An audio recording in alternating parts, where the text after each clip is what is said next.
convince my dad to ditch his expensive wireless plan. Right now, you can get 4 lines for $100 a month. How about this brand new phone? Great.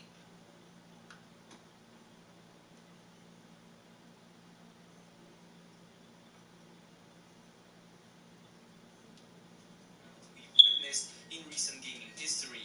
As someone who has been a fan and an active player since day one, with my fair share of breaks every now and then, I have experienced pretty much the whole 9 yards, so to speak, of what No Man's Sky had to offer. From the initial excitement when I first got my hands on it, to the immediate disappointment, the resulting backlash and developer silence, all the way to the first updates that gradually changed the face of No Man's Sky into the game we see today. And if you think the best has already passed, you might want to reconsider, as the biggest update has yet to drop, and in fact it might very well be just a few weeks away. But until what looks to be the most ambitious update yet drops by, I'm going to go over the difficult task of answering the old question: is No Man's Sky finally worth a play? To even be able to start answering that question, and to give you guys a chance to make an opinion of your own, we first need to take a look at how No Man's Sky has evolved through the years. Since its initial release back in August of 2016, No Man's Sky's update cycle slowly but steadily became bigger and more ambitious in its scope as well as scale. Up until today, there has been a total of 6 DLCs or even expansion-sized updates and dozens of patches along the way. I won't be going over each and every single feature that has been added, as that would pretty much take ages to do, and instead I'm going to do a yearly breakdown of the most important updates and additions that we have seen since 2016 when the game launched. As you may or may not know, No Man's Sky's first updates managed to garner a mixed reception, in part from the game's rocky launch. On one hand, existing players were happy the game didn't get abandoned. On the other hand, many still felt the burn after paying for a product that overpromised and underdelivered. But that didn't stop the small team over at Hello Games, and in late 2016, just a few months after its rocky launch, the game saw its first major content update, which came in the form of the Foundation update. The name is and was as iconic as the precedent it set, as in creating a foundation for what was to come, as Sean Murray himself even mentioned at the time. While it's true that in hindsight the Foundation update pales in comparison to the ones that came after it, at the time it garnered a lot of praise, as it introduced a few key features that have since then become a staple for this game. This was the first time when base building was introduced, which, outside of the few restrictions it had, worked pretty much in the same way as it does in the present time.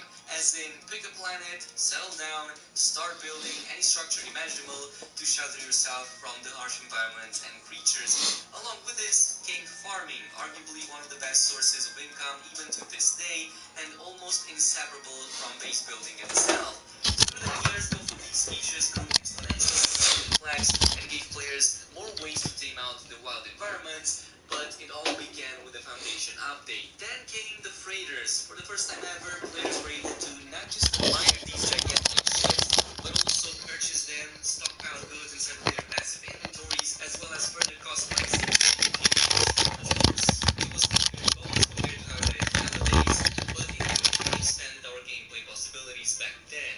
And it wasn't just these that made people excited. There were hundreds of other additions on top, like several new game modes, including our gameplay possibilities back then. And it wasn't just these that made people excited. There were hundreds of other additions on top, like several new game modes, including harder difficulties, the quick menu we find so useful today, deployable equipment, and hundreds of improvements along the way. Tune in 2017, a brand new and important year in the history of No Man's Sky, which was marked by 2 very big updates, even bigger than ever before. These were, of course, the Pathfinder and later the Atlas Riders updates. It's also the first time the game's online rating started going on a more positive trend. The first one, which was Pathfinder, further expanded on the previous features while bringing in many new big ones on its own. We had 3 new exocrafts to further expand planetary exploration, which were the Nomad, the Colossus, and the Roamer.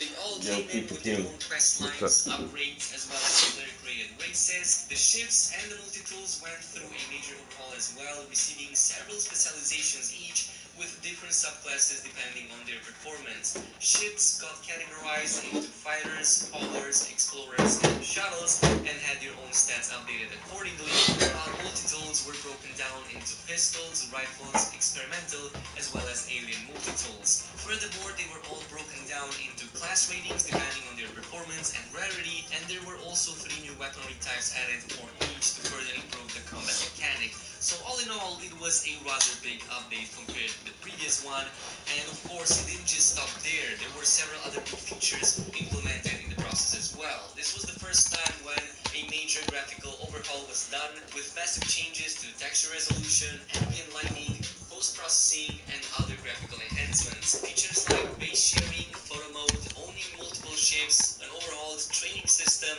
new base parts, and hundreds of quality of life changes were also added with this update. Fast forward a few months to the summer of 2017, and the Atlas Rises update followed suit.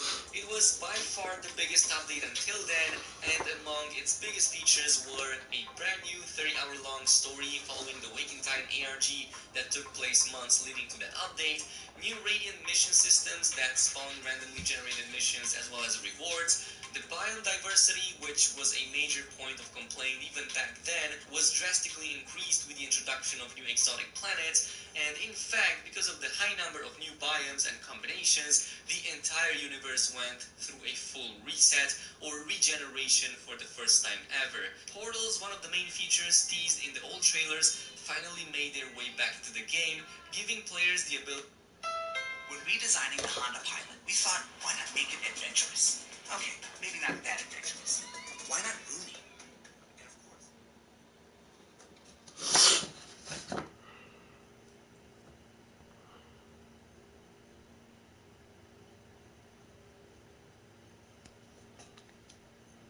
With it, Hello Games have also implemented a new and rather rudimentary form of multiplayer, which came in the form of the joint exploration and player orbs we had back then. There were hundreds of other changes on top as well, including the new terrain editor tool, new visual upgrades, the new UI, improved combat and flight controls, and even a new class of ships that we now know of as exotic ships. Overall, Atlas Rises was huge, and even by then, No Man's Sky has gone way past its initial promises. But it didn't stop just there, and without us players even realizing at the time, Hello Games has become increasingly more ambitious with their plans. New updates gradually became more complex and contained more features, which all culminated last year in 2018 with 3 massive ones called Next, Abyss, and Visions. Next was one of the first updates to drop in the middle of 2018 after an excruciating 6 months of slow teases and news feed,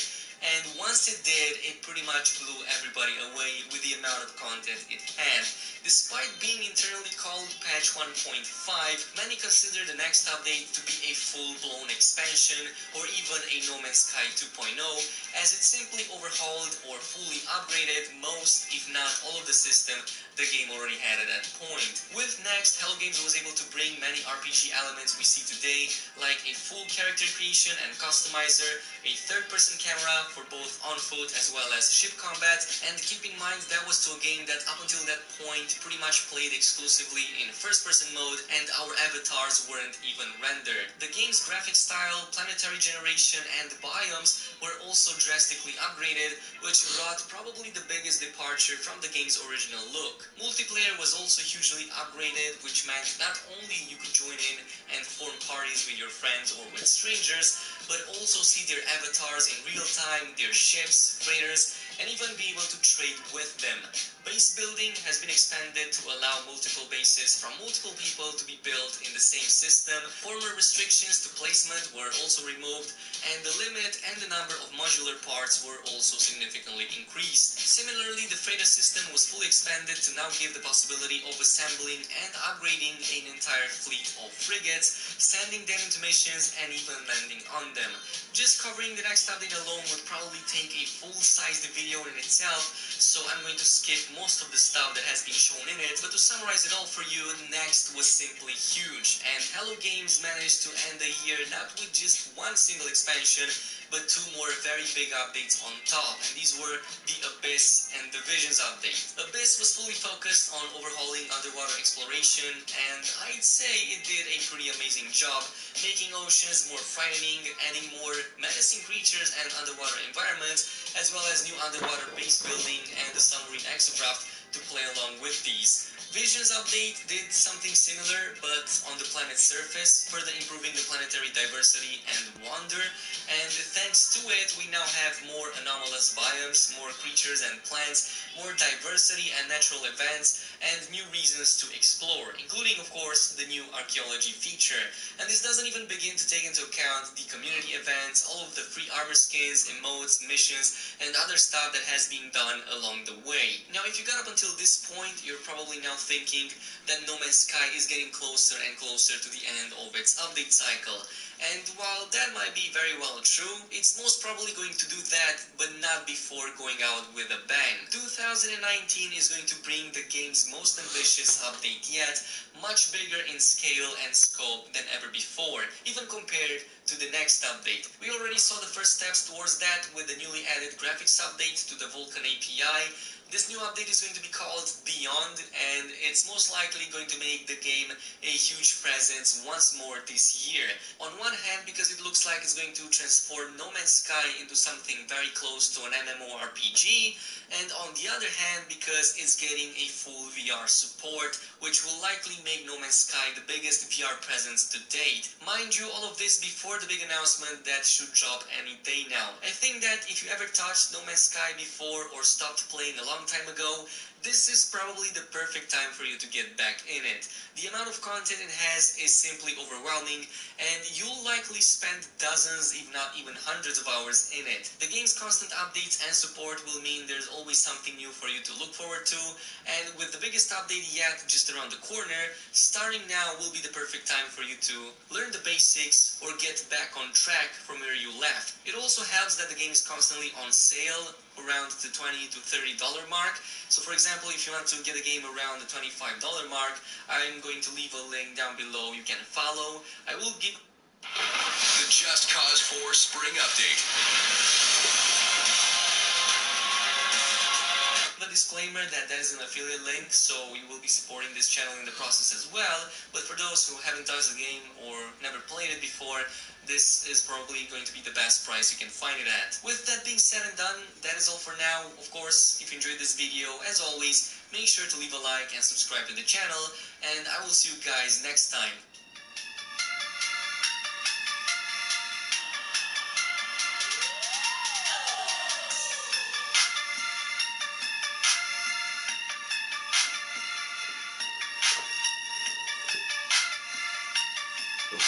Oh yeah.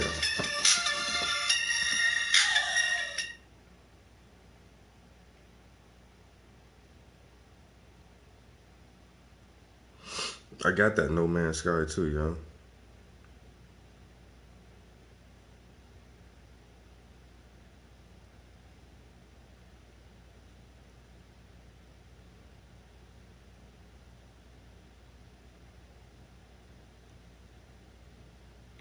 Like out, so I think it's affecting people though. Oh, it's definitely desensitizing. I mean, that's the argument about video games as well, right? Yeah. We're seeing so much violence and committing violence in video games. Mm-hmm. Like, Jamie, what was that video game where the guy got in trouble because he made a video of him torturing some women's rights? Red Dead 2. Yeah. He punched a woman in the face that was protesting for women's rights to vote, suffrage, and he got in trouble because he posted it, and it was like a violent thing against women, but it's a thing you can do in the game, right? Like they made it in the game, so you could do that on purpose. And once it became viral, people started going up to her in the game and doing even more terrible. There's one where a guy ropes her, hog ties her, throws her on the back of the horse, rides her to a swamp, and throws her to an alligator, which then eats her in the swamp. That is so crazy that you can do that. It's the alligator unbelievable. The alligator will eat. And it's not even a thing like, hey, do this. It's just part of the game that they say, well, if people want to do it. It's a very open-ended game. Rockstar went bullshit with this game. It's amazing. Does it always happen the exact same way? Or do you throw No, in there are different spots in the water and the alligator has a different way of eating? Yeah, there are different animations for the same thing. So, and different, actually, there was one, you'll be riding next to a guy that you're supposed to ride somewhere with. And the guy says something like, all right, we're almost there, or something. And if you're far away from the guy, he yells it. All right, we're almost there. And if he's right next to you, he goes, well, we're almost there. Like the guy, the voice actor, had to do a shitload of takes based on what the animation is. So I did the voiceover for the UFC game. Right, It took forever. Yeah. I mean, forever. You're there for days and days and days reading every single variation of a head kick to an arm bar to a takedown to ground and pound to TKO stoppage to kicking someone in the nuts, like everything. And someone's got to fucking put that together, and then it's got to be coded where it plays at the right time. It really is amazing. It's goddamn amazing. But Red Dead's like really insane. Is this it? There's what is this? This is the bear? Yeah, this is a bear.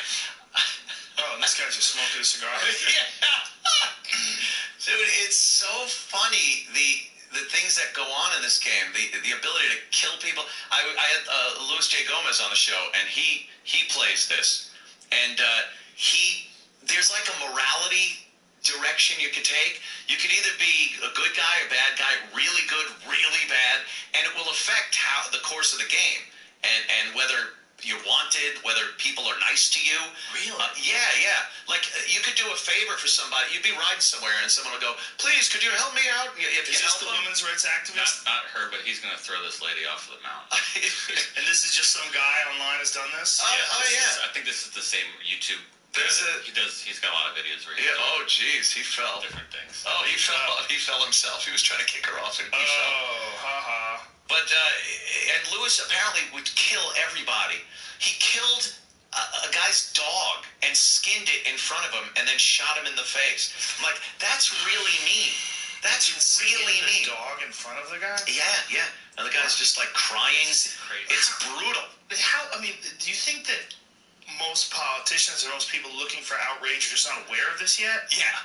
Absolutely not. Years ago, they were kind of like, well, it must be violent video games. And it was so funny because, like, 10 years after Doom, like, they're showing Doom on TV, like, oh, that's the bad video game. I was like, Jesus Christ, that's nothing. What are you talking about? And now, like I said, Yeah. Same guys. Yeah. GTA. I did some of the voices in GTA 4 and 5. It was fucking hilarious. So I know, to do that, I sang some of the promotional songs for the beer and Pisswasser beer. It was great. I know Laszlo, who does all the sound for the games. But this thing sold like $750 million in the first 3 days that it came out. Jamie? What happens if you bring a black man to the KKK? Yeah. They have fucking KKK rallies. There's a Klan rally going on. Yeah, there's a part of the game where you have to infiltrate. So what happens when you bring a black guy? Nothing different happened, really. The Klan. No. They don't freak out? Not in particular. They didn't No. react any differently. But the job, I think the mission here is to just kill all the Klan guys. It's not like you join up and have a good time. It seems like it would be more realistic as if you brought a black guy to the Klan meeting, they try to kill the black guy. Right.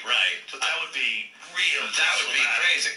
There are some weird parts in it where they're very misogynistic because it's supposed to be like 1899 or something. Right. And it's very misogynistic. And then there's some race references that they make that are kind of like, oof, wow, that's bold. Like, what do they say? About black guy, like they'll call him boy. And some of the when a guy like a non-player character will pass by and be kind of nasty, and they never present it in a good way. It's not like, oh cool, this guy's great. It's always some scumbag character. Wow. Yeah, I love games.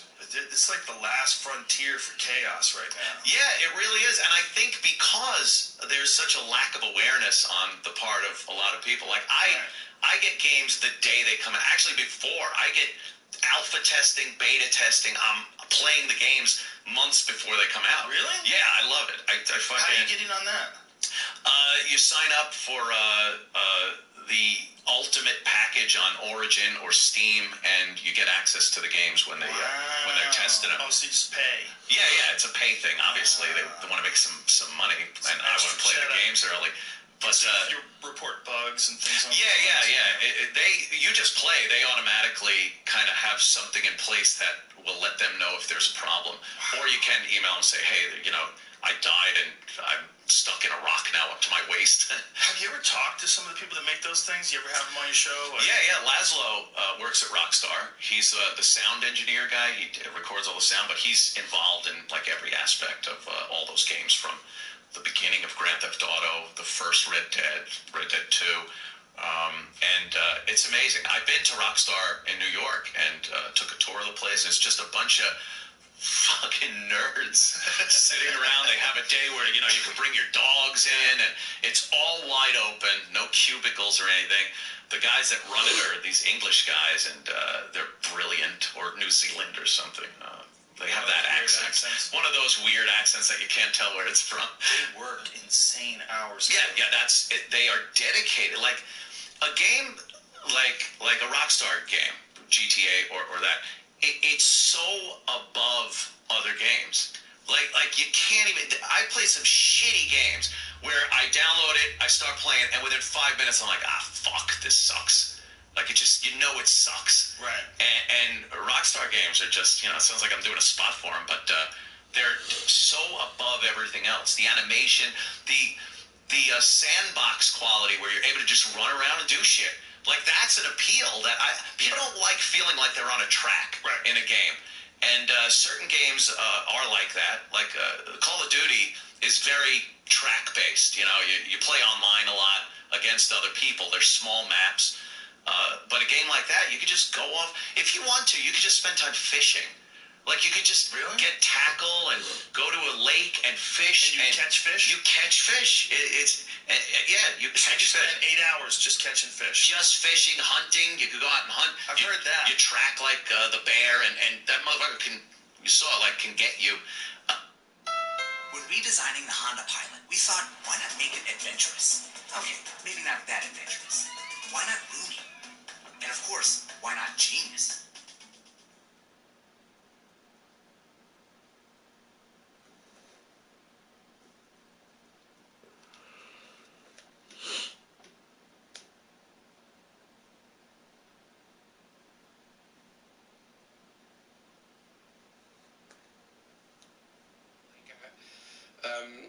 I guess you could say a capitalist commune, or I don't know what you'd call it. It's like a group of people communing together, seeking to extract money from the universe. But also, what comes to mind?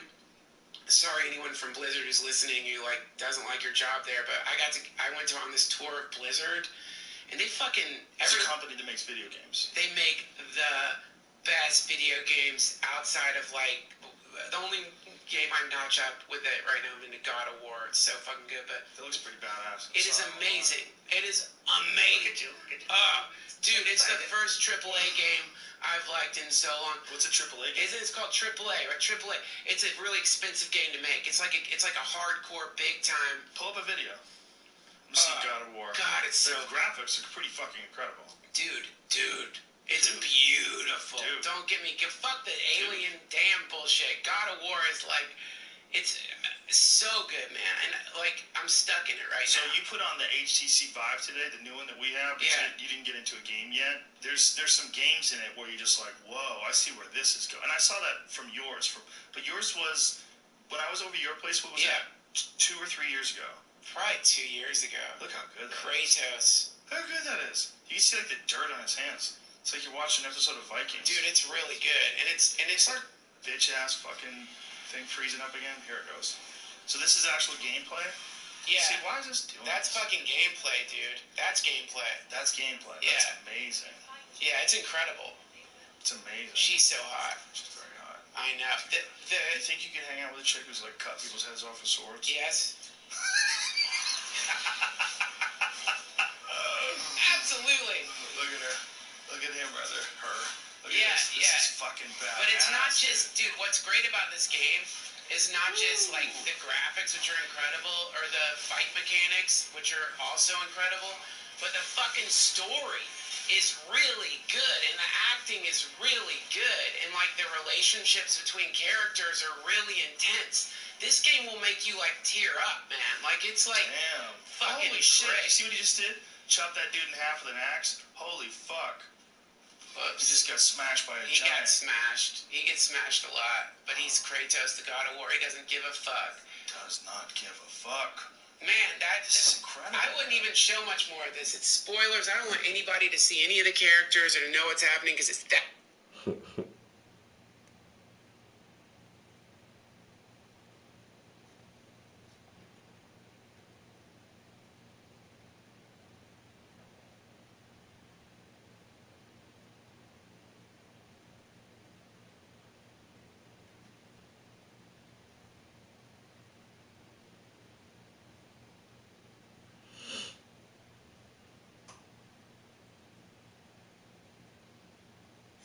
The morning blooms with Taco Bell's $1.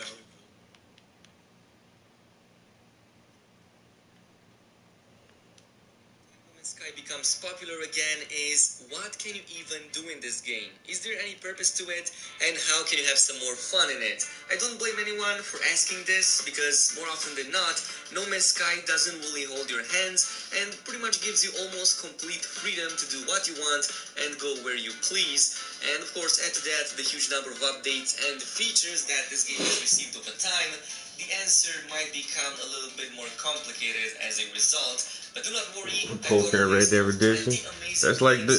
Right now in No Man's That's like what the boy said, yo. It's like Rockstar give you that option, yo. Like in Red Dead Redemption, you can sit there and play poker, and that's it for hours if you want, as long as you keep winning. I think the longest I've played poker, bro, I did like maybe an hour and a half, almost a 2-hour session. I turned the game on and did that same shit one time. Went straight there to the poker zone, and my goal was to like take everybody off the table. Me and the last dude was in that shit, yo. This motherfucker, man, that bitch kept going back and forth. I couldn't get that bitch money, bro. I was like, fuck it. I've never, have I? Wait a minute. I think I did clear the table, yo. I think I got everybody off the table one time. Or like you say, you can just go fishing. And that's it. You don't have to do nothing else but try to catch all those whatever kind of special fish. You get the little list from the dude. Yeah, man, if you can help me out, you can catch these fish for me. These prize trophy fish. You can do that shit for hours trying to catch different fish. Or hunt down the fucking legendary animals and shit. Or not even the legendary animals. Like when you go all the way to the one town, all the way to the east, and you got the trapper who can make you different outfits and shit. But he need different kind of furs. But you can just go hunting just to make you a new set of clothes and shit, yo. Yeah. There's so much, and you know, you can do all of that shit without following none of the damn storyline at all.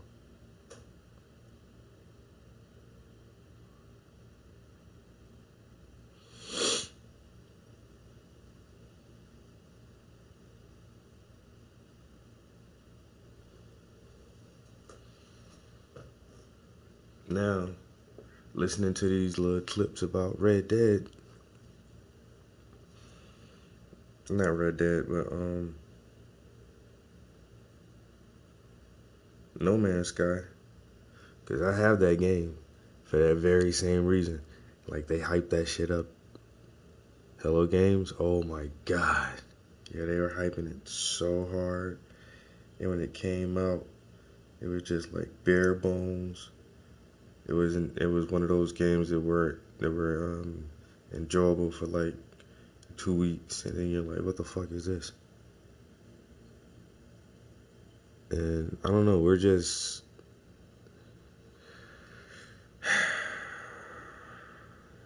even like the dude who was on Joe Rogan just now talking about Red Dead. He was like, he looks almost older than I am, and that's the gaming community. The gaming community is like 30 years old, for real.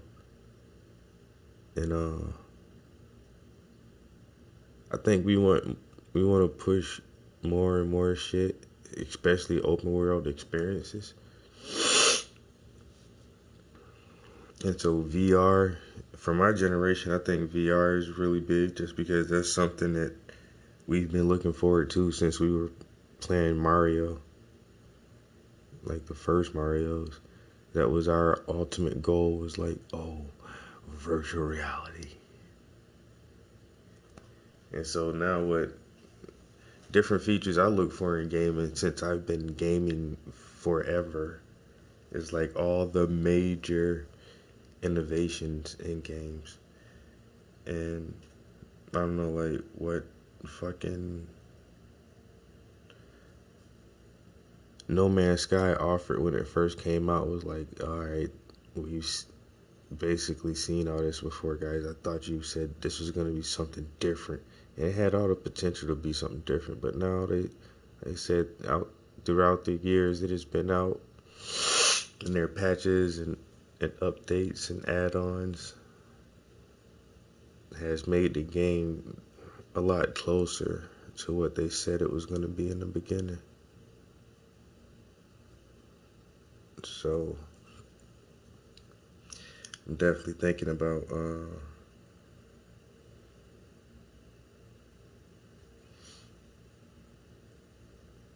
going to put that in PlayStation and let that shit update.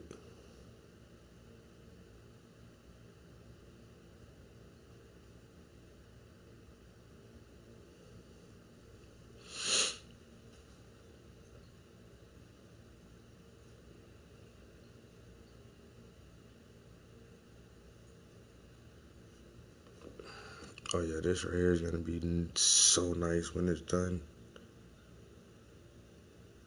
This is a commission for a friend.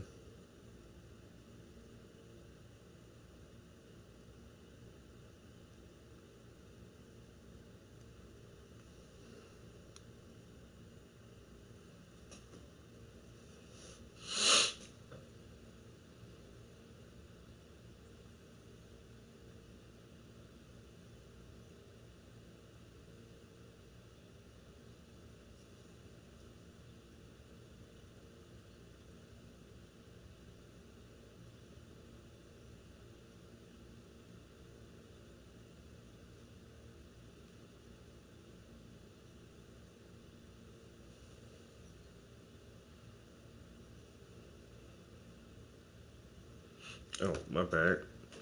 I'm definitely thinking about playing this No Man's Sky again. I was even talking about that the other day while I was playing. I went back to playing Tom Clancy's Ghost Recon Wildlands, and it's like I have no new games in so long. And then a lot of the games that I have now, I don't know. Once again, they just kind of fail to live up to my expectations. I have several games that I haven't even finished yet. Even Red Dead Redemption, I honestly haven't finished that game yet. Sky, so let's get to it. And for those of you who are still on the fence about finally jumping in this game, I've got an awesome discount for you guys that might change your mind, and you can get the game less than half of its normal price by simply following the affiliate link down below. And of course, we also have an awesome giveaway going on, and you can take part in it and win No Man's Sky or literally any other game you want to. Of course, we have the links down in the description box, and neither of these would be possible without Instant Gaming, so a huge shout out to them for making this possible. But coming up at number 1, it's now more important than ever to finish the main storyline fully. Not only does it serve as an awesome tutorial for fresh players, but it also rewards you many, if not most of the important blueprints and technologies that are later needed for basically everything in the game. It's also a pretty interesting story that lasts for about 30 hours, and it takes you through a fun journey across the Euclid Galaxy. You'll meet interesting characters along the way, powerful gods, menacing robots, and the ending will give you two important choices to make, either to continue your existence as it is, or to reset the simulation entirely, but I suggest backing up your save file right before you do that. But coming up at number 2, over the last year, base building has become more advanced than ever before, but my advice here is to not just build any base. What you should aim for instead is... This is Nelson, the volunteer who Oh puts my care god, into the everything he commercials does. are fucking We asked him to put our ridiculous. hydrating body wash to the test.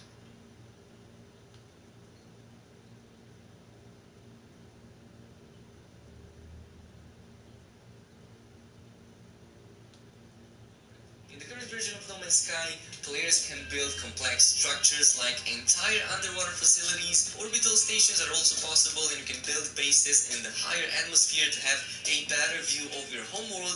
And if that is not enough for you, you can also take some inspiration from all of the talented people in the No Man's Sky community that constantly post all sorts of wild ideas, a lot of amazing bases, including robot bases, and there's even entire cities. So I'm going to post some links down below you can check. Coming up at number 3, your next step from here is to acquire a brand new ship. They come in all shapes, sizes, and colors, and all have different uses. In the beginning, of course, I suggest something a little bit less expensive, like a shuttle, but if you're already rich, you can go for a full-sized hauler to better stockpile your loot. And later on, of course, you will also want to aim for a very cool-looking fighter or even an exotic ship. Of course, once you reach the end game, it's all about getting an S-class spaceship. Not only are they very rare, look much cooler, and also are very expensive, but they also come with the best possible stats as well as inventory size. You can hunt these at your closest spaceport, but it's pretty random, or follow coordinates set by other people, assuming of course you have unlocked all of the portal glyphs and have a lot of money at hand, because these things can be quite expensive. At number 4, there's the multi-tool, the single most useful, well, tool a traveler has in its arsenal. You start with a rather puny one, but just like in the case of the ships, there's multiple categories, all very distinct from one another, and of course your endgame goal here is once again to get your hands on an S-class variant. The two best types of multi-tools in the game are the experimental, which is optimized for mining resources, and the alien multi-tool, which is more suited towards dealing damage. But really you can go for whichever you find the coolest, as long as it's max rank and has a full 24 slot inventory, so you can put all of the upgrades in it. You get these mainly from outposts of course, but other aliens can reward them as well, and you can also acquire them from monoliths, but again, it's all random and it can take some time to find them.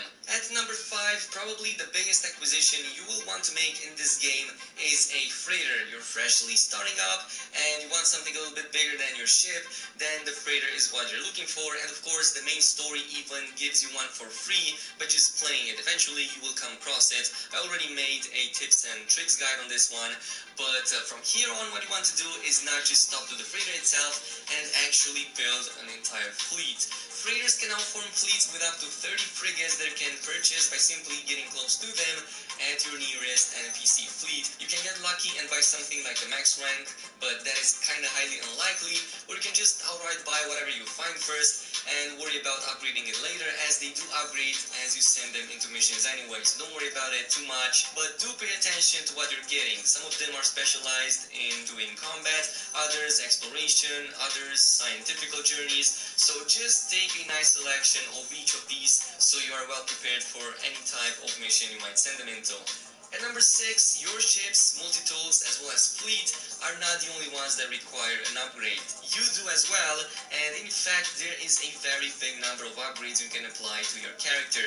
From increasing your exosuit inventory size, increasing your jetpack duration, survivability, and a ton more on top of this. For inventory size, of course, check the drop pods randomly on planets or on space station inventory units to upgrade any of the 3 exosuit inventories. Be careful though, as these get exponentially more expensive as you unlock them. Also getting blueprints from merchants using nanite clusters. Installing them will require elements, so check the requirements before doing so.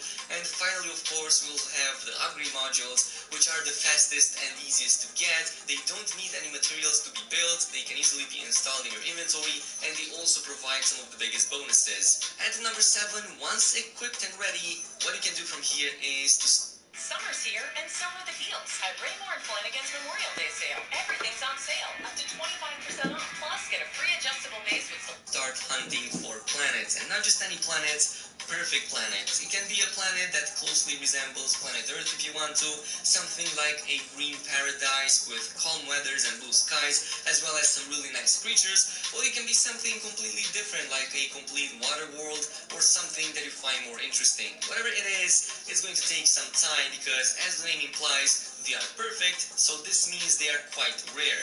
At number 8, if you ever feel alone, No Man's Sky multiplayer is now better than ever. You can bump into random strangers, though that is kinda highly unlikely, as the massive universe in No Man's Sky is just that. It's quite massive, so the chances are pretty small.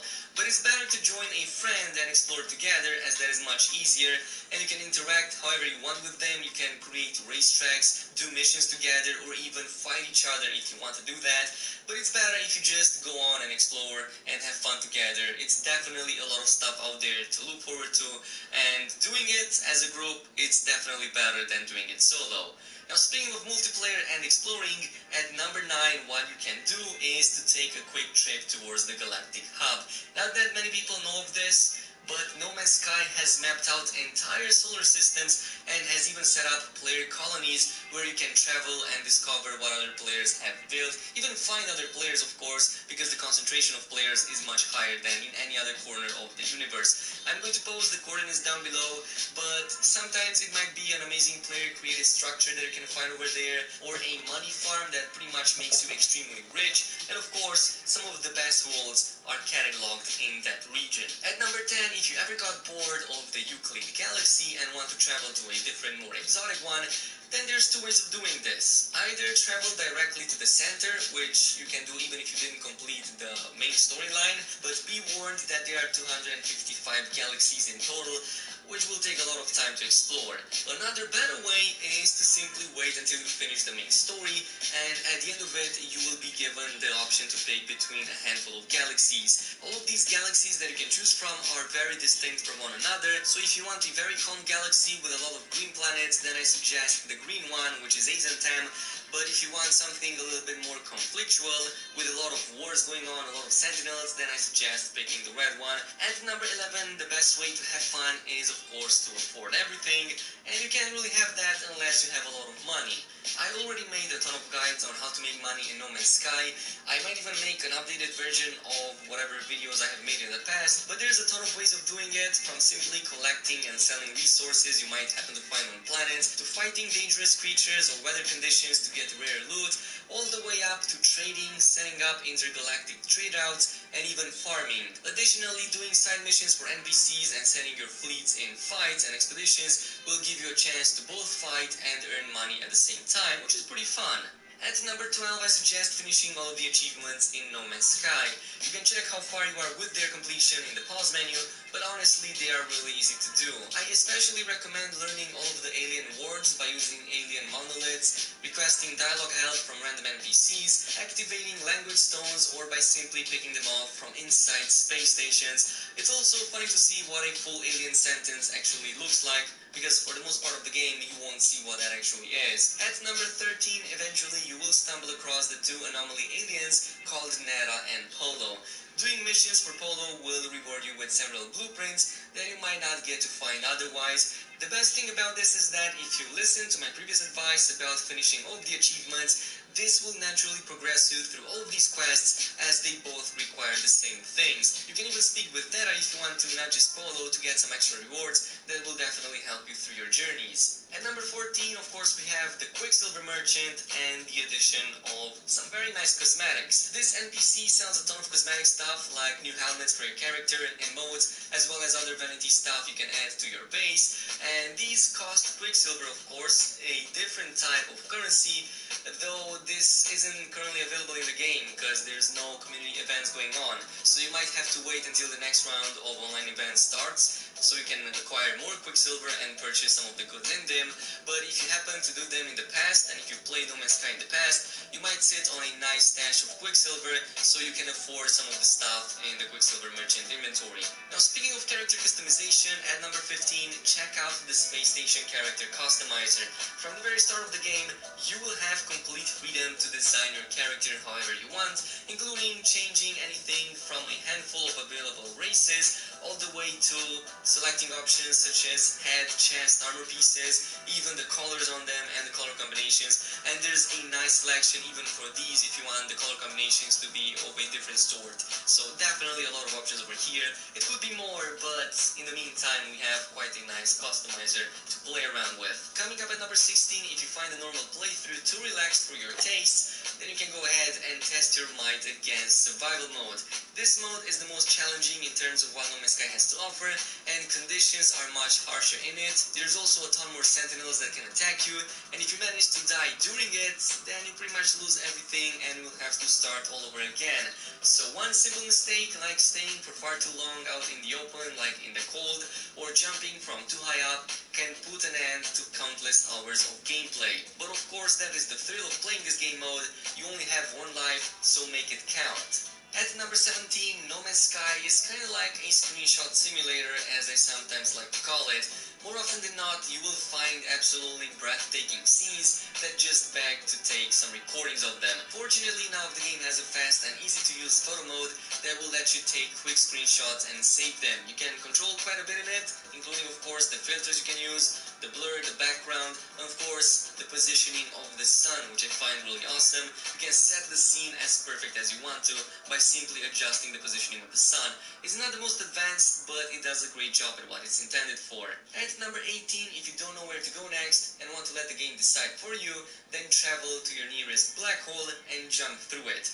Black holes in this game will throw you in a random direction in the galaxy, way further than the capabilities of your actual hyperdrive, no matter how upgraded it might be. This means you can end up in a corner of the galaxy where nobody has ever been before, but be careful as black hole jumping is unstable and can damage your ship once you reach the other side. At number 19, this mostly goes for PC players. No Man's Sky is quite moddable, and there are a lot of good mods out there that can improve this game both visually as well as gameplay wise. There are some very talented modders in the No Man's Sky community that have come with some very interesting concepts, and of course a lot of them even completely changed the way No Man's Sky looks. The two best sources for mods I recommend are of course Nexus Mods and NoManSkyMods.com. You will need to register on both of these if you want to, but they are free and take only a few minutes in the exchange for countless hours of more fun. And finally, at number 20, another thing you can do is to stockpile everything. This game is pretty much centered around gathering and storing stuff, so naturally you will want to do more of that, and even more so now that a huge update is just around the corner. That is of course the Beyond update. It's imminent at this point, and you will never know what it has in store for us, so in case there's some very big upgrades coming up, you will need a ton of materials to do that, so preparing in advance by getting a ton of the common materials as well as the more exotic ones will definitely help you in the beginning hours. And with that, we have finished today's list of the top 20 most amazing things you can do in No Man's Sky right now. I hope this video provided with a bit of guidance for those of you who are still lost. If it did, then a like and a subscribe would be much appreciated, and I will see you guys later, so peace out.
launch in 2016, No Man's Sky had garnered a level of excitement and anticipation that is rarely ever seen in gaming.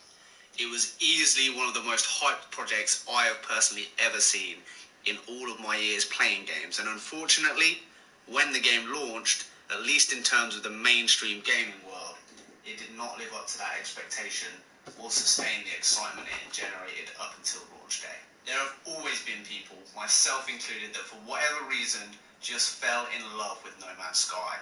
From the very moment they first jumped into its crazy, vibrant universe, it delivered something for a certain hardcore fan base that no other game ever really had. A feeling of wonder and excitement that you either really, really experienced with the game or you just did not get at all. The fans that have always liked No Man's Sky have always really liked No Man's Sky, and the developers Hello Games have openly stated it was that enthusiasm and that passion from the players who did love the game and believed in its vision that kept them going through the launch backlash. It drove them to try and build on the game and deliver on the No Man's Sky dream. And my gosh, did they improve the game again and again and again and again and again. Free update after free update, adding hundreds of new features and improvements over the last few years. Everything from base building to vehicles to real co-op multiplayer, improved graphics, textures, better UI, better inventory management, ship classes, freighters, frigates, a complete visual overhaul, new story, new lore, more new vehicles, community events, missions, variety improvements, better creature AI, new planets, new plant life, new creatures. Just to scratch the surface. No Man's Sky is not the game it once was, and today it has pretty much overcome the majority of that negativity that followed it right from the original launch. With the No Man's Sky Next update largely swinging reviews and mainstream opinions on the game into the positive for the first time ever. And Hello Games have continued to build on that with more large content updates for free ever since, with the Abyss and Visions being some of the most recent updates with large content drops, but there's still something that many players and critics continue to mention on occasion. The pre-release trailers, that E3 footage that people all around the world fell in love with and were captivated by. That footage that sparked the original hype of the game but wasn't actually what it ended up evolving into. The truth is, the game has taken many different directions and added all kinds of content and stylistic changes that mean it will almost certainly never ever look like the game that was showcased in those trailers at events like E3 before it released. Not less, not more, just different. There are so many things that No Man's Sky has now that mean it's way more than what was ever talked about or shown back then. But there are also aspects in those trailers that players wish had ended up in the game, and that is exactly why this video has started with a bit of a trip down No Man's Sky memory lane. Now, the biggest ever update is coming to No Man's Sky this summer. Bigger than Next, bigger than anything that's come before it, and we know that it's going to add new multiplayer and social aspects to the game, as well as fully fledged VR compatibility without the need for some sort of separate cut-down game mode. But that's not all this update is going to add. No Man's Sky Beyond is a 3-part update, with the third and final part of the update not being revealed just yet. We haven't even had a hint or a whisper or some sort of clue or indication about exactly what part 3 of the Beyond update might contain. And with it being the one that they've saved until last to announce, you can be pretty dang sure it's going to be the icing on the Beyond cake. The big one.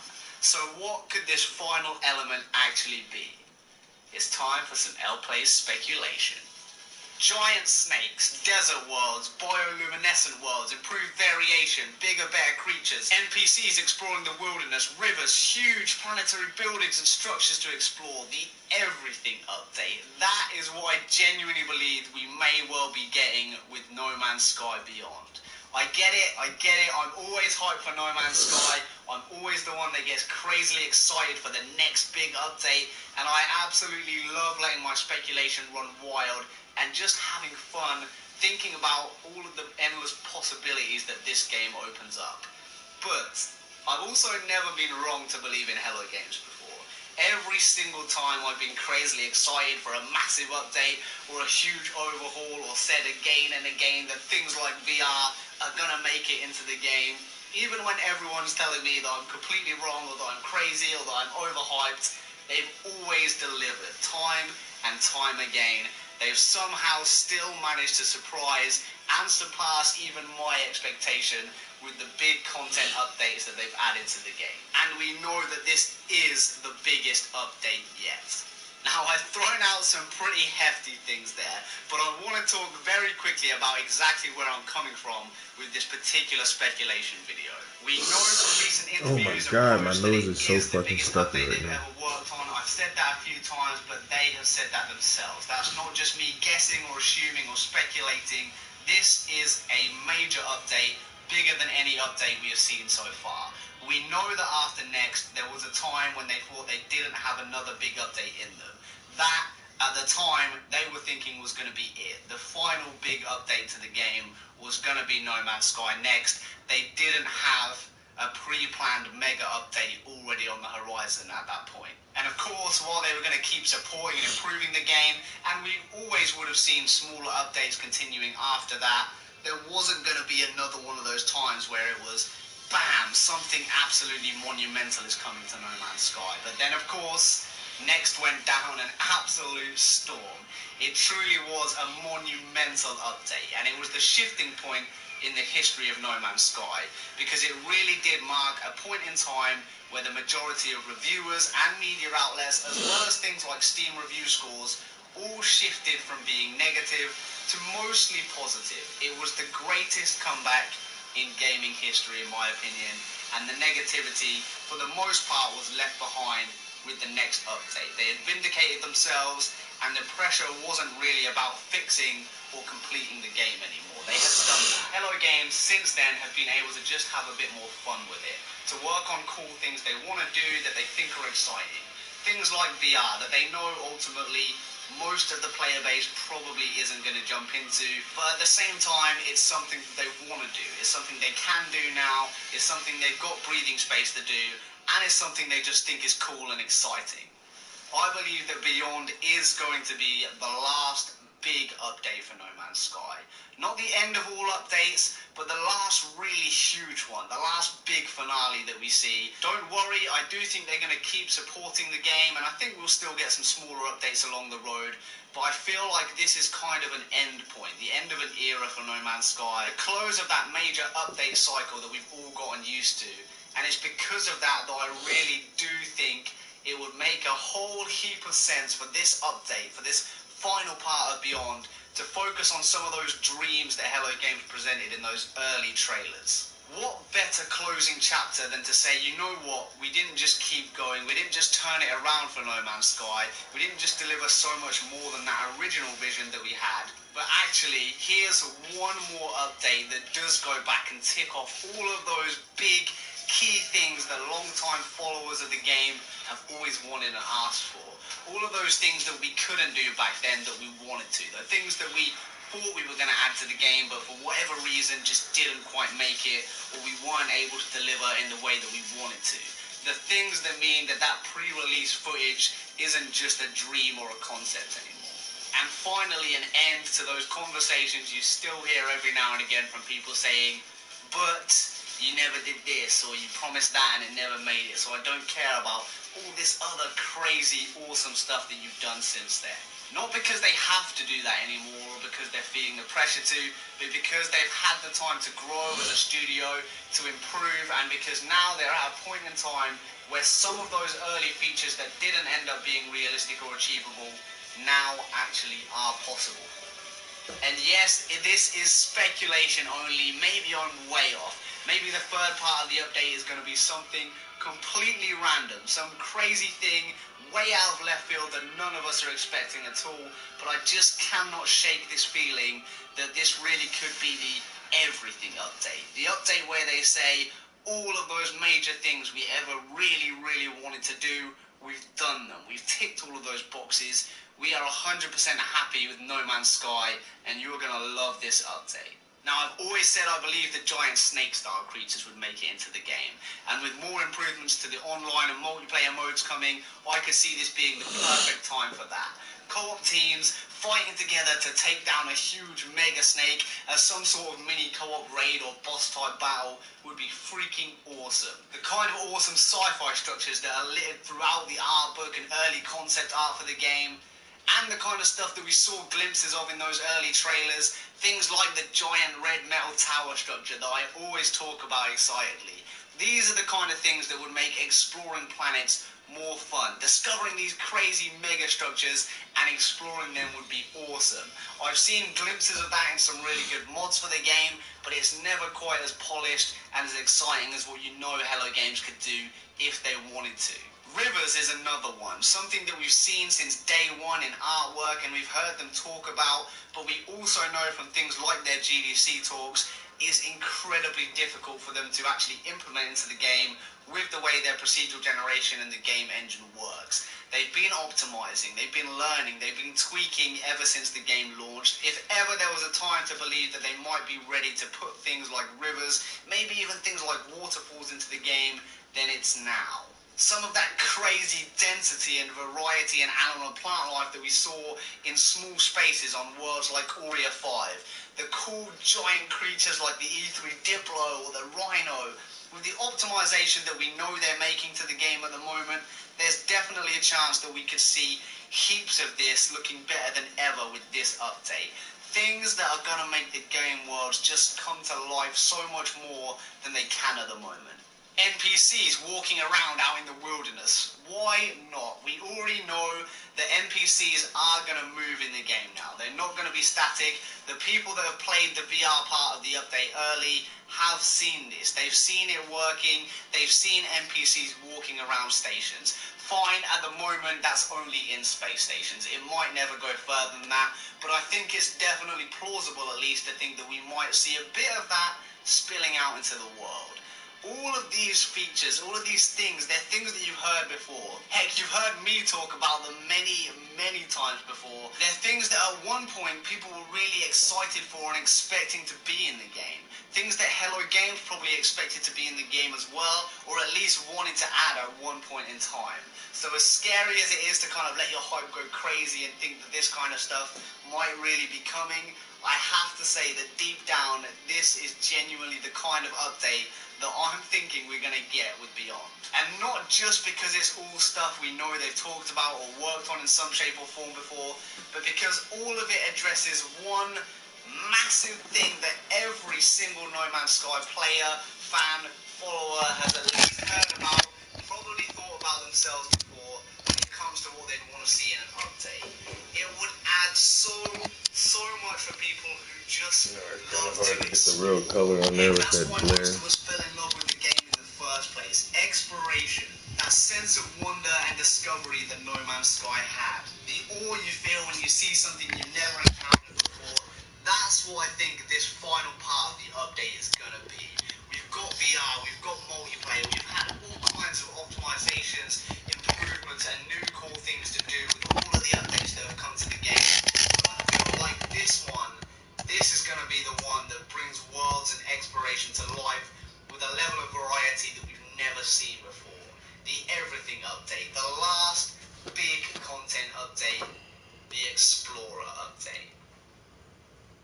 Before we end the video, I did want to say a very, very big thank you to all of my Patreon supporters. You guys are freaking amazing.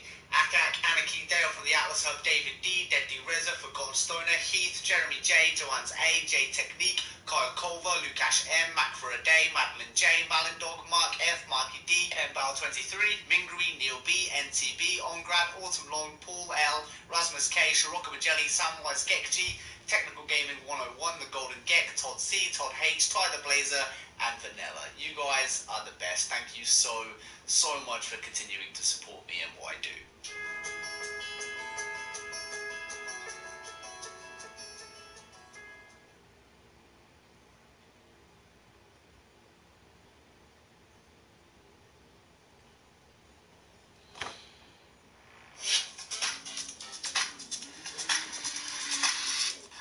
What's up, guys? Kane here with XBLA fans, and I just wanted to give you guys kind of the things I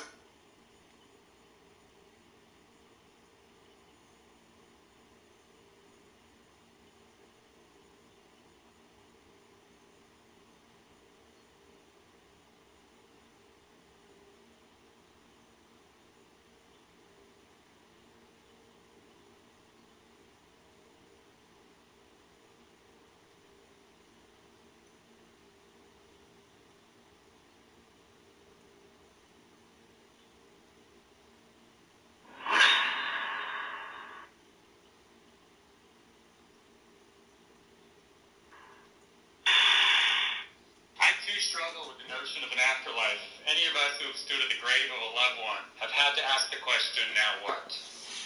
The idea of this evening is to try to explore this question honestly, find answers, and ask more questions that are either comforting or disconcerting.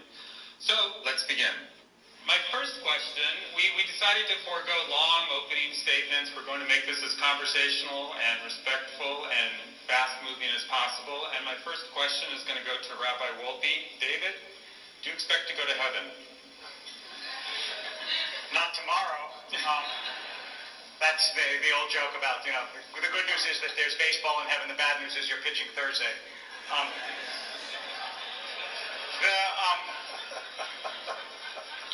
So what I would say is that part of the problem of the idea of an afterlife is that we tend to make it far more literal than it needs to be, and as a result it starts to seem ridiculous. I mean, before you entered this world, could you have imagined mountains and tuna fish and teeth and ideas and music? Of course not. It is literally unimaginable.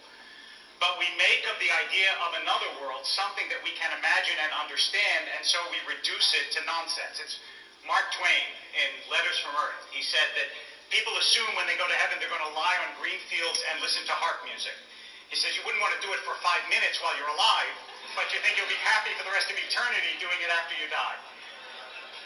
And the crux of it is, and I suspect really what this evening will come down to, is do you believe that human beings are entirely material? Are you only made of stuff? Or is there something non-physical? Is there something ethereal and eternal about you, about us, some mystery at the heart of this stuff? And if there is, then there's a possibility, that we'll all, I don't want to say go somewhere, because that assumes that it's spatial. And again, that's the way people think, and the way we think is not necessarily the way the world is. Our minds are much too limited to grasp it. But I'll just close by saying that I always assumed that human beings were more than stuff. And for me, at least, this came home on an emotional level when a little less than 2 years ago, my father died. And as many of you know, it is a Jewish custom when someone's buried to throw dirt on the grave. And I thought this was going to be extraordinarily difficult, to take a shovel full of dirt and throw it on the coffin of somebody that I loved very dearly. But I actually didn't find it nearly as difficult as I anticipated, and the reason is that I knew that whatever was in that coffin, he wasn't there. But I also knew that that wasn't the same thing as he wasn't. It just meant he wasn't there, but he was, and he is. I just don't know how. Sam, in The End of Faith, you chide scientists who believe that consciousness ends with death. So, picking up a little bit on what David has said, you wrote, the place of consciousness in the natural world is very much open to question. The truth is we simply do not know what happens after death. To my mind, this very much leaves the door open for a belief in the afterlife. Although it doesn't make the traditional beliefs in the afterlife any more plausible.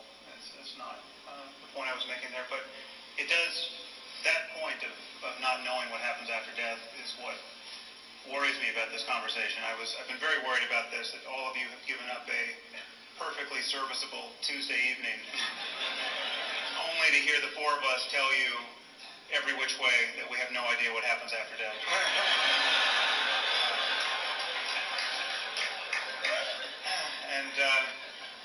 Well, I expressed the spirit of my wife, and she was actually able to put me at ease. I'm worried, obviously, about boring all of you, and she said, nothing Hitchens does is ever boring. So I have that going for me. I think we should think about what this concept of the afterlife does. We'll talk about the plausible versions of it, and how implausible some of the traditional ones are. But I think, just to give some context, we're living in a world in which 9 million children every year die before they reach the age of 5. Okay, year after year after year. And that is an Asian-style tsunami of the sort you remember from 2004 every 10 days. killing only children before the age of 5. Think about these children. Think about their parents. Know that virtually all of these parents are people who believe in God and were praying all the while that their children would be saved. And their prayers were not answered. Now, the afterlife comes into the midst of this reality. And as a promise that all of this is going to make sense in the end, that somehow at the end of existence, we're going to be all let in on the punchline and have a mighty laugh with Almighty God for eternity. There's no evidence. Yeah, so I just dropped that brush. This concept of the afterlife really functions as a substitute for wisdom. It functions as a substitute for really absorbing our predicament, which is that everyone is going to die. There are circumstances that are just catastrophically unfair. Evil sometimes wins, and injustice sometimes wins. And the only justice we're going to find in the world is the justice we make. And I think we have an ethical responsibility to absorb this really down to the soles of our feet. And this notion of an afterlife, the happy talk about how it's all going to work out and it's all part of God's plan, is a way of shirking that responsibility. So that's where I am. Brad, 3 times a day as a religious Jew, you would pray the Amidah, where you extol the God who resurrects the dead. It says that right in one of the most standard of Jewish prayers. When you say that, what are you saying? What do you believe you're saying? So I need to take a couple steps back and make this a running jump rather than a standing jump. Sure.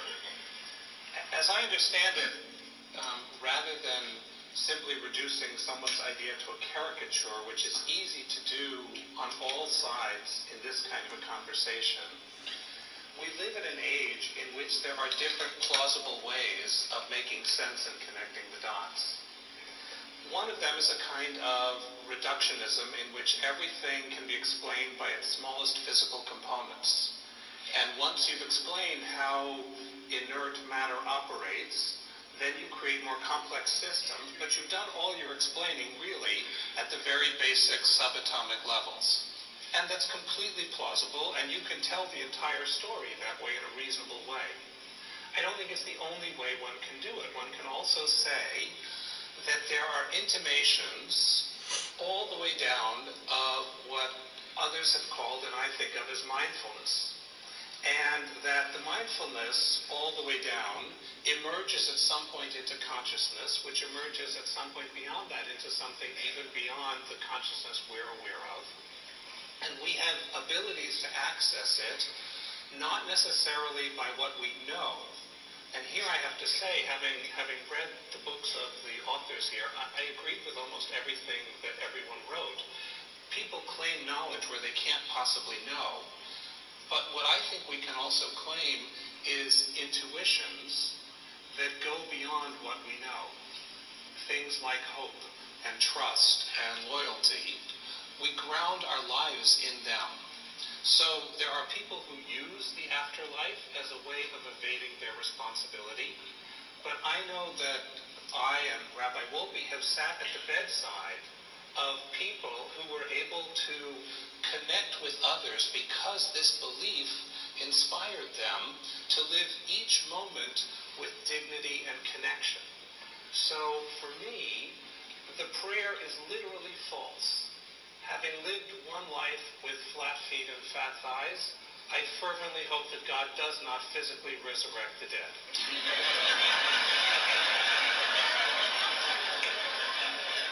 Although I will tell you, I'm one of the rabbis dancing in Gadi Levi's dance thing, so I expect to have buns of steel by the time you come back for that. But I think it's a metaphor for saying that there is a oneness of which we are an expression, and that does not cease with our death, and that in some very important way, although not one that is reducible to knowledge, I don't claim to know, but I trust that we continue beyond the grave. what's wrong with that? If a belief in the afterlife helps one, as Brad said, deal with the inevitability of death, maybe this is a good thing. Well, then anything that made you feel better would be okay, which I'm sorry to say I think is a contemptible viewpoint. Here's the problem with the afterlife fantasy. It's the same as religion in general. If you can't hear, I hope it's not my fault.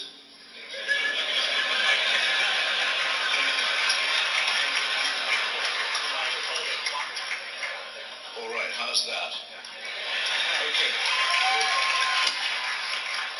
Not to duck the opening question, give myself a chance to repeat my answer. That would mean that anything that made you feel good or better was fine, which I think is a contemptible position, I'm sorry to say. And it would be as good as drugs, for example. And I don't believe, and in fact Marx never said that religion is just an opiate. But religion and the afterlife fantasy have these things in common. First, they're man-made. That's very important. They represent claims by humans to be able to interpret the divine and to give themselves power by doing so. We all admit we don't know. That's because we can't know. So the people who have to leave the island right away are those who say they do, who for centuries have tyrannized and still do millions of human beings by claiming to hold the keys of heaven and hell. Leading to my second point, religion is totalitarian in its practice and its theory. It claims to know things it can't know, and it claims to have powers it cannot have. It says if you make the right propitiations and the right donations, you may get paradise. And if you don't, you may get an eternity of pain. That includes, by the way, the souls of unbaptized children of the millions who Sam mentioned. Then there's, I'm afraid to say, but also, as you'd expect from the man-made, the argument of fraud. St. Peter's in Rome was built on the sale of indulgences. That's to say, in return for cash, the promise of a remission of sin and good time in hell or purgatory. There are chantries, actually quite beautiful ones, still all over Europe, still working. Prayers being said for the repose and remission of souls. Pope Benedict, the most reactionary prelate for considerable time to lead the church, is trying to restore the idea of remission of sin in exchange for donations or other in-kind operations. This is, I'm sorry if it sounds unduly functionalist, but until we've dealt with these questions, we can't have a serious discussion. Now, there's also, I think, a real problem about anything that's eternal. I should probably close with this. It will happen to all of us that at some point we get tapped on the shoulder and told, not just that the party's over, but slightly worse, the party's going on, but you have to leave. and it's going on without you. That's the reflection, I think, that most upsets people about their demise. All right then, because it might make us feel better, let's pretend the opposite. Instead, you'll get tapped on the shoulder and told, great news, this party's going on forever, and you can't leave.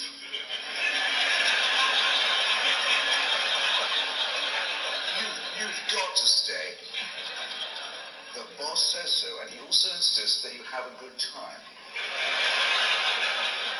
I've read about David's father, and I had a bad time when my own father passed on, but the father proposed by monotheism is the father who doesn't die, who reassures his children, don't worry, I'll never leave you. You'll never see the end of me. You'll never get the chance to feel sorry. I'm always there. I'm the absolute ultimate in dictatorship, and in my courts there's no appeal. Do you really think that this would cheer up anyone of sentience or humanity or capable of feeling of irony? I submit it's out of the question.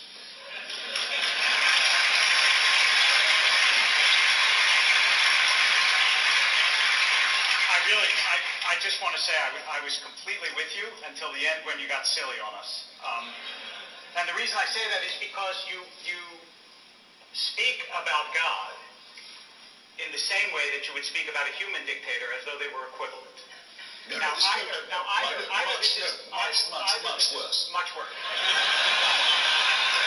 But it's only worse.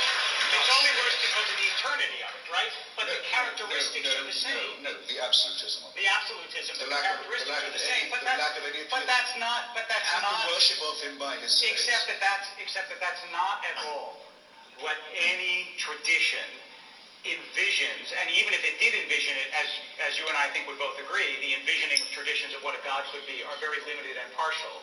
And so if you want to make it, yes, that it's North Korea forever, then I would say you're belittling the notion of what it means to have a god. You're belittling the notion of what it means to have eternity in, if not bliss, at least reasonable happiness.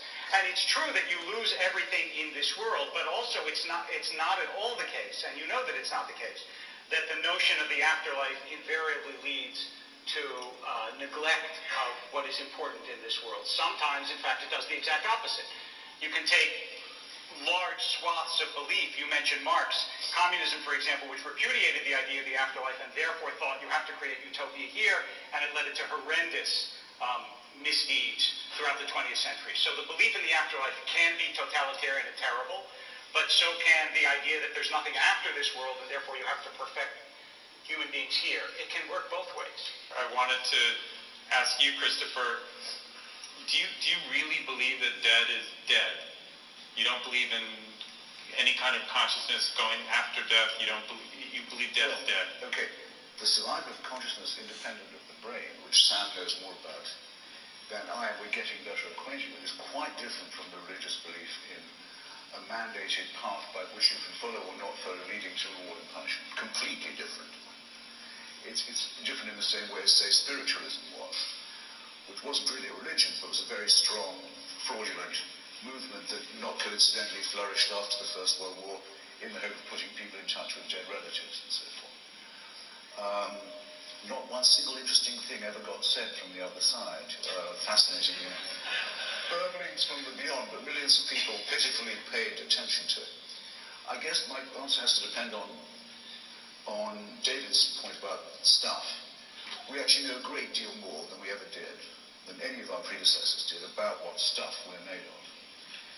We know that our DNA gives us enormous amounts in common with other animals, huge amounts. We know that stars have to die. Larry Krauss makes this point very well in his lectures on physics. Stars have to die. One every second blew up, and is still blowing up since the Big Bang. We're made, if you want to call it pretty, from stardust or nuclear waste, depending on your analysis. But there's absolutely no reason to think those molecules will be worth reassembling. They will rejoin, as do the animals. And as have done the other the species we didn't know about till recently, the other human tribes, the Cro-Magnons, the Neanderthals, the ones that aren't even mentioned in any holy book, they only died out about 20,000 years ago.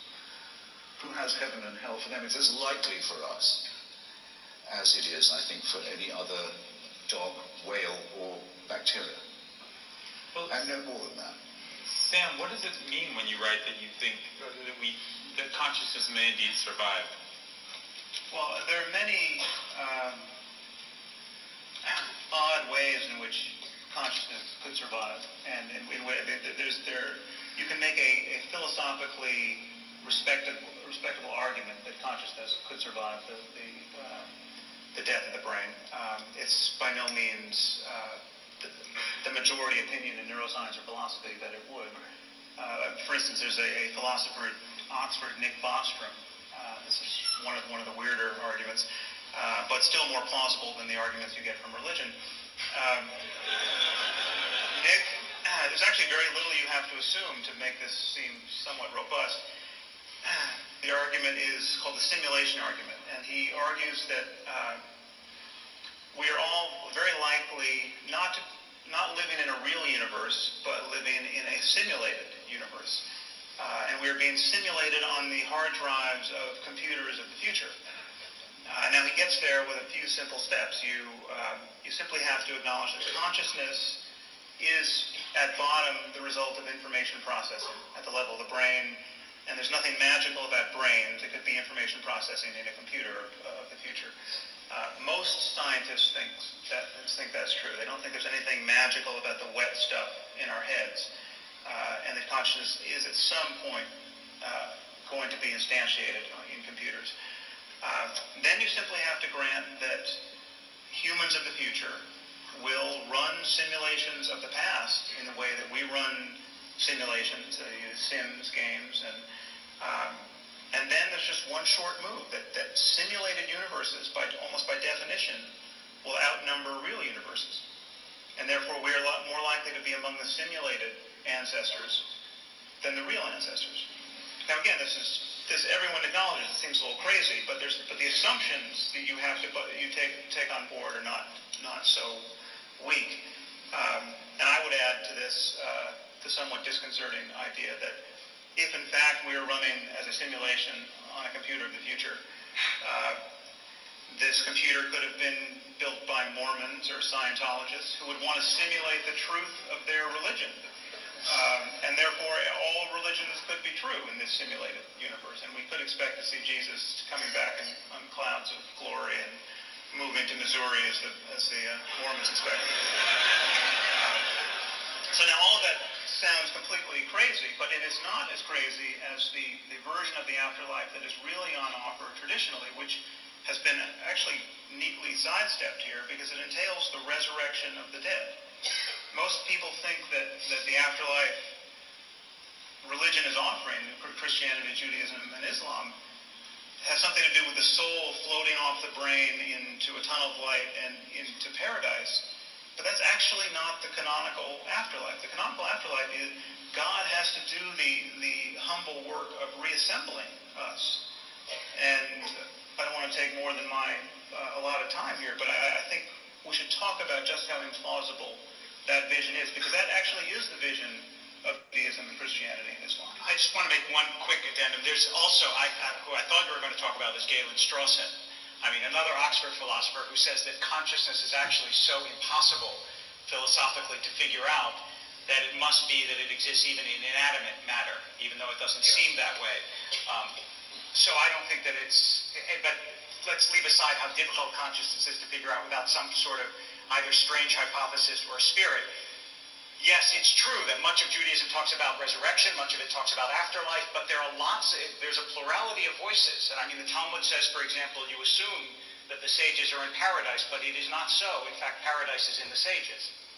That's not the sort of voice that generally you hear when the literalist view of an afterlife is attacked. And for more on that, I turn to my colleague, Rabbi Brad Artzer. I would actually love for us all to go out to coffee and leave them aside so that we could say things like, wow, that's really interesting, I haven't thought about that.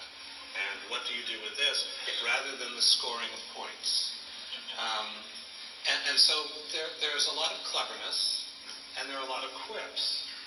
But at the end of it, what it sounds like we're saying is that religion is a monolith, and the worst of religion is compared to the best of science, which is fluid and evolving.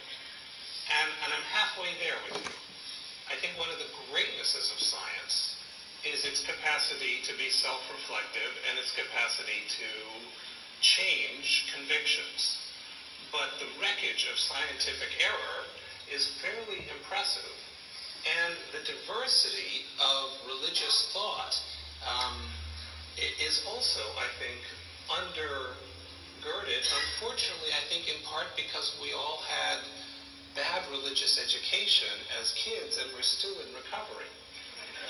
So, but Bradley, I don't want to accept your challenge, but is Maimonides the worst of religion? Maimonides came right out and said you have to believe in the resurrection as a literal Yes, and Maimonides also said that what I've written in my book is disguised so that people will, if they need literalism, latch onto it and miss what I'm trying to say. And he also said that we call the world to come because we don't experience it during this lifetime, but eternity exists at the present. And if you attain a great consciousness, you can be in eternity now. So the challenge is, we all come to it with our own different concrete needs, but religion is, I think, far more nuanced. And I guess the plea I would like to offer to you, because the parts of your book, both of you gentlemen, that I agreed with was everything you trashed religion for, it deserves to be trashed for. I have an autistic son, and if I believed in that bully in the sky, I would have to tell Dr. Wexler that I was leaving my employment. But I don't, and I don't think that my tradition, or the Buddhist tradition, or the richness of Hindu tradition, understood in a nuanced and ethical way, is any more problematic than science's capacity to learn from its mistakes and to move on. And the way the Bible is used in my community with my students is, I would hold up as ethical as anywhere else. And a part of that is the recognition that although we do not know, we hold to hopes that orient us and allow us to value each other as of abiding significance.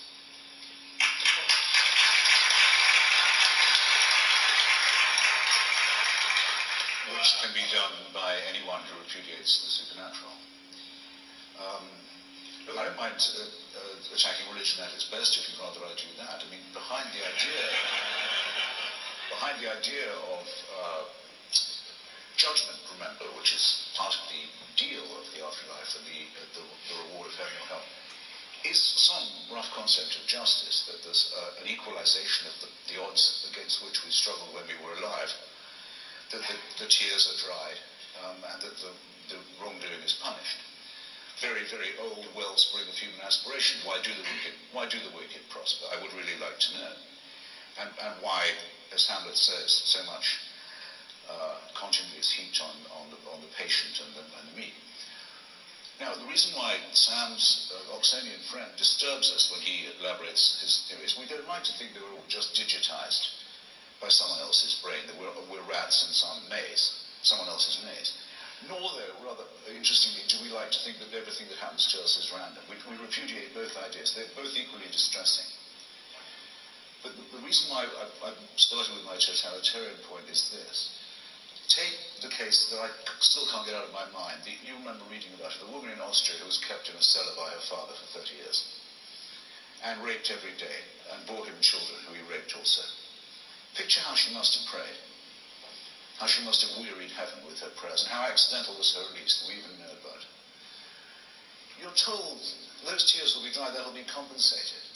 In other words, that has to mean her suffering was part of the plan. We let that happen. Yes, we did know. We do take responsibility.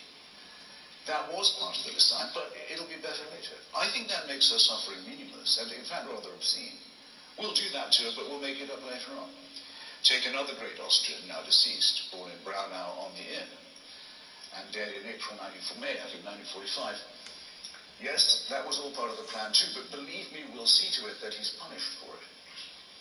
Now, if you don't mind my saying so, Rabbi, that kind of thinking seems to me to materialize both the worst in the concept, the horrible idea of the human being as an experimental object, in a design that's opaque to us, where we're played with, and to maximize the horror of randomness. Pick one Austrian, make him very nearly the ruler of the whole of Europe. Another Austrian, and keep her as a prisoner of her rapist father for 3 decades. And that's all part of the plan too. So it's maximizing chaos, and it's maximizing tyranny and deliberate cruelty. And that's why I think reason has to repudiate this whole means of thinking.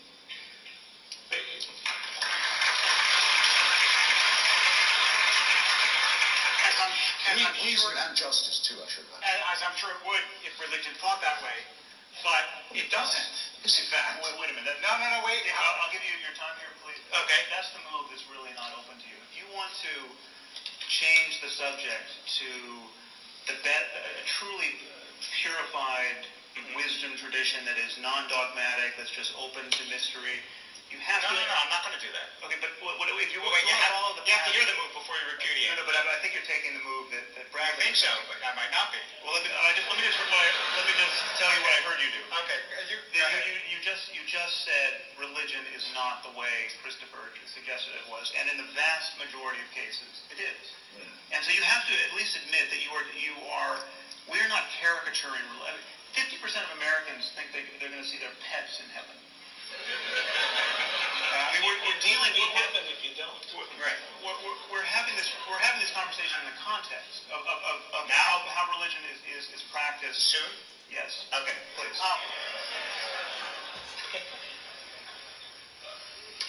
There are strains of religion that are deterministic and say that everything that happens in the world is a plan.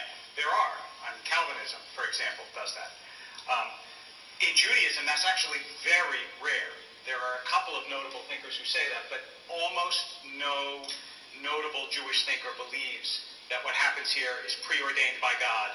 And in fact, free will and the free will to do horrendous things is built into the system and is the prerequisite of the chance of human beings to both sin and also to do wonderful things. So when you say that God made this man do this, that's all part of the plan, and she's going to be rewarded in the afterlife for the horror that God inflicted on her here, I can, with all good conscience, say, look, I'm not going to speak for the pet envisioning Christians that you speak for, but I will speak certainly for my own tradition and say that that's not actually what Judaism believes. It's not what almost any major Jewish thinker says, and I wouldn't believe it if it did say that. So That's a great cafeteria to be shopping at. Take your pick. What do you mean, take your pick? I just said that almost no major Jewish thinker says that, and if they did, I wouldn't agree with them. Both of you, confronted with Sam's perfectly clear attribution of the words of the Rambam, you said, well, it's as likely that paradise is in the sages as the sages are in paradise. I didn't say the Talmud. Yes, all right, the Talmud says. And your colleague says, minorities' rights in order to be misunderstood, misdelivered, which is, but by the way, I quite agree with the Straussian reading of him that says that is so. But this is a guide to the perplexed. What you're saying is he wants to intensify perplexity. Well, I also, yes. He also, look, when you say, for example, let me give you a little sample of how Rambam thinks. When it says, for example, in Isaiah that the lion will lay down with the lamb, right? And you know Woody Allen's line that the lion will lay down with the lamb, but one of them won't get much sleep. So, the lamb. So Rambam says this is not to be understood literally. It means big nations and small nations will dwell together in amity, and you should not think that the order of nature will be overturned. Now, I didn't invent that. It's right there. I can show it. It's the end of Malachim. It's the end of the code of law. And he has a sophisticated understanding of religion. If you say to me, are there people with an unsophisticated understanding of religion? I have no doubt that there are. I even know a few.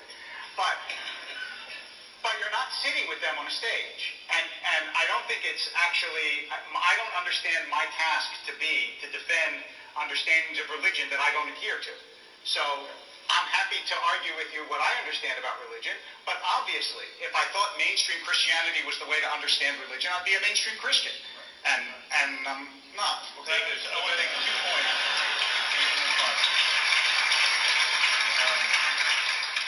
So I just want to kind of show you all how the sausage of faith gets made.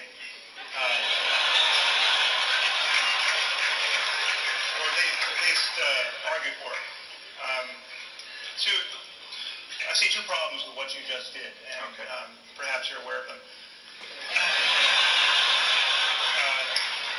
One is that Maimonides actually said that this could not be understood allegorically or in any other way, but literally came back 25 years later after he had been misunderstood in the Guide to the Perplexed, and wrote, I think in his commentary to the Mishnah, that the resurrection is a literal truth, has to be believed in.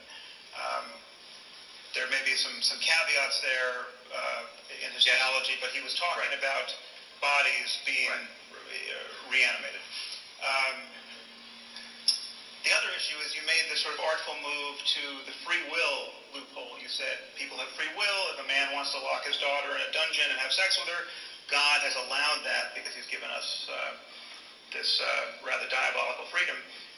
That doesn't cover all of the other suffering for which only God can be responsible if he exists. The 9 million children I just talked about dying every year through cancers and violence and accidents and lack of access to clean water. And this is God's fault if God exists. I mean, either he can do nothing about this, or he doesn't care to. So either he's impotent or evil. I mean, this is the problem that the free will doesn't get you out of. David and Brad, I wanted to pick up on that point in the context of this afterlife issue, which is, if you believe in a just God, how could you not believe in a world to come where the good receive benefits and the evil are punished? Look, the challenge here is everyone has great clarity in the God they don't believe in. And I don't believe in that God either.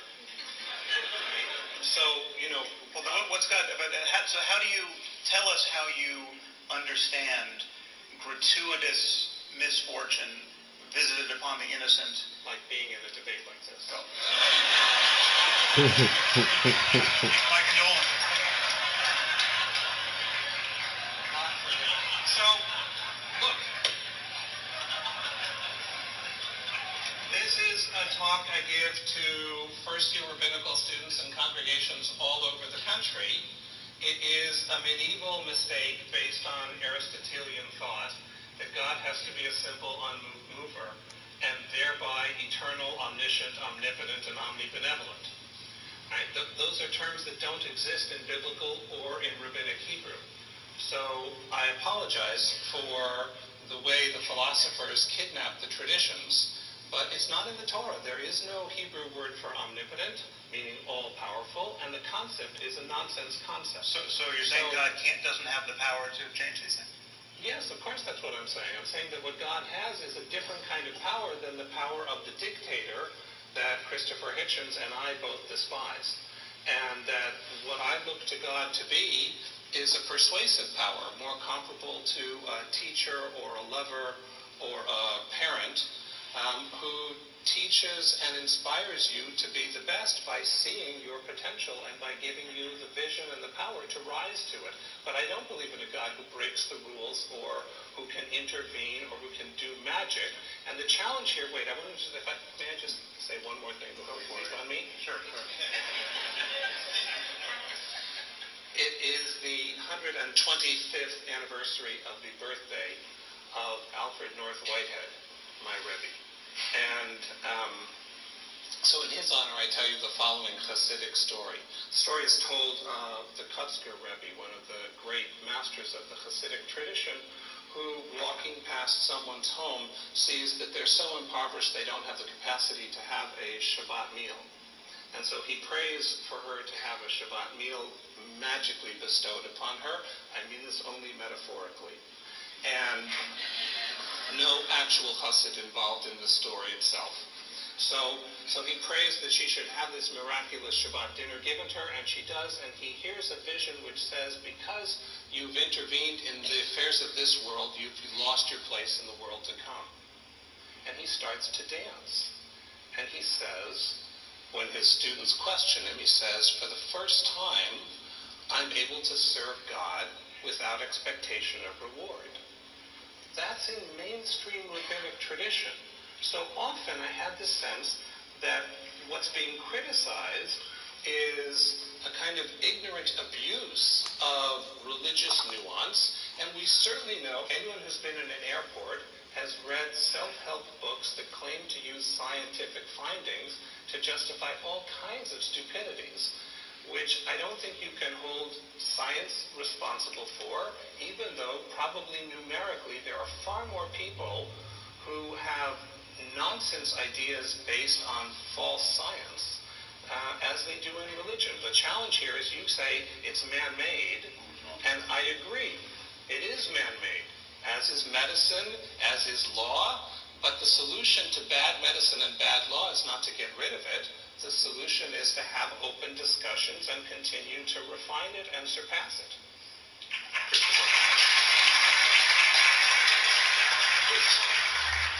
There's a story I was told, not unlike that, but a Roman Catholic priest actually could really be a Christian.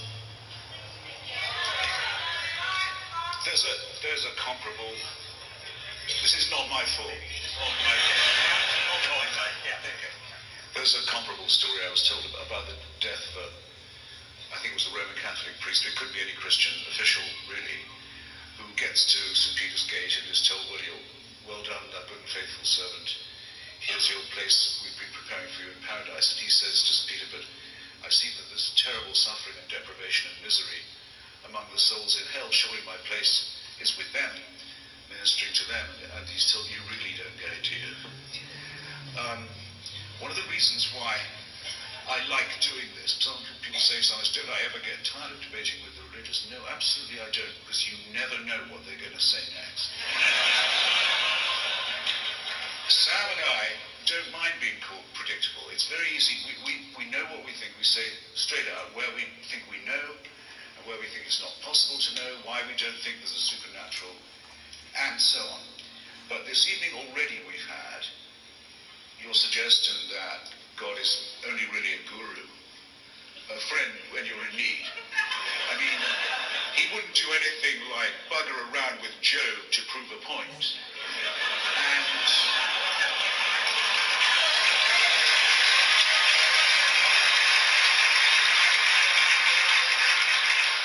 which, if I now tell you, well, that must mean that that book is not the Word of God. You'd say, well, whoever believed that ever was the Word of God? Let me just tell you something. For hundreds and thousands of years, this kind of discussion would have been in most places impossible to have. Or Sam and I would have been having it at the risk of our lives. Religion now comes to us in this smiley face, ingratiating way. Because it's had to give so much ground. And because we know so much more. But you've no right to forget the way it behaved when it was strong. And when it really did believe that it had God on its side.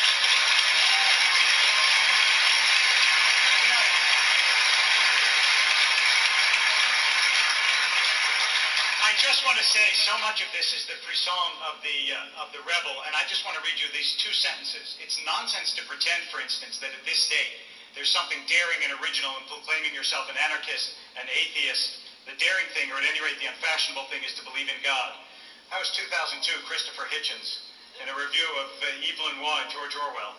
And I think that there's some truth to that. It actually is very difficult to argue God in the public square these days. Since Spinoza, yes. What's that? Since Spinoza, yes. Since Spinoza, yes. Actually, since Hitchens and Harris.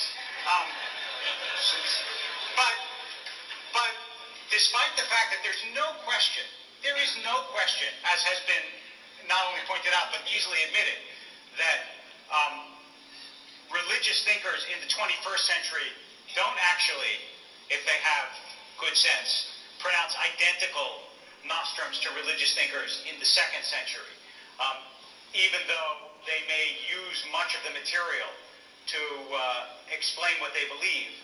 The dilemmas and the central answers are the same. And the dilemma that we're facing is the extraordinarily difficult realization that when you die, you lose everything. And that's always been true. And everyone has always faced that. And that's, have time for a really short poem? Yeah. Housman, A.E. Housman, has this kid standing in the town square. He says, "Good people, do you love your lives, and have you ears for sense? Here is a knife like other knives that cost me 18 pence. I need but plunge it in my heart, and down will come the sky, and earth's foundations will depart, and all you folk will die." Right? It's like you lose everything when you die. And that's always been the case. And religion, in one sense, has always realized that, which is why you get, especially in, I'll speak about my own tradition, a tremendous emphasis on making this world better. Which is why you can't build a community without what we would call essentially a welfare state in any Jewish community in the world. Because the understanding is there will always be suffering, there will always be pain, and it's the human job to ameliorate that. We're actually taking the discussion a little bit to a different level, to the consternation of some of my discussion partners, which is to say, look, you all know, for example, let's think about this not as biologists but as physicists. You all know that there's this idea in physics of multiple universes. That is, that right now, there is a universe, or many of them, that parallel our own, with maybe slight differences, like maybe there's a universe where Rabbi Artson and I are winning.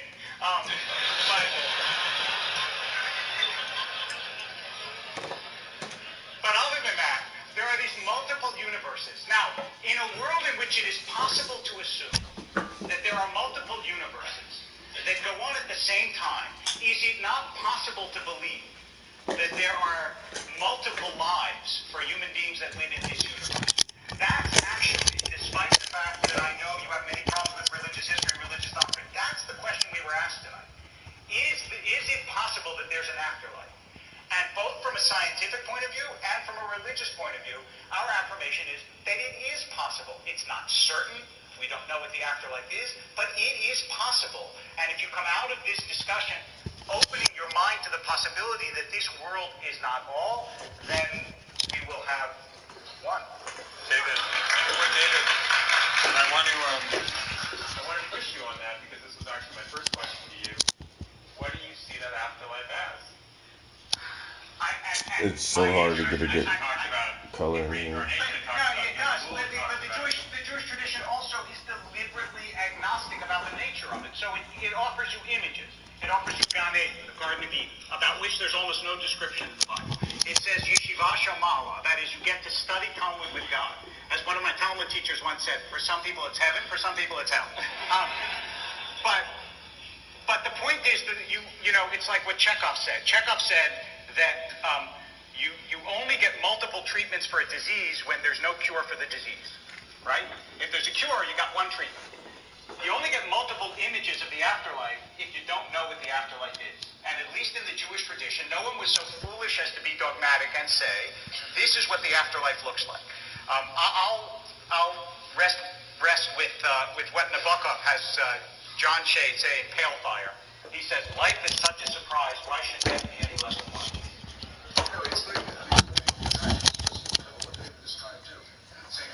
It's very attractive as well as very clever what David's trying to do. You can stop there. Saying that it's those of us who doubt, who have the failure of imagination.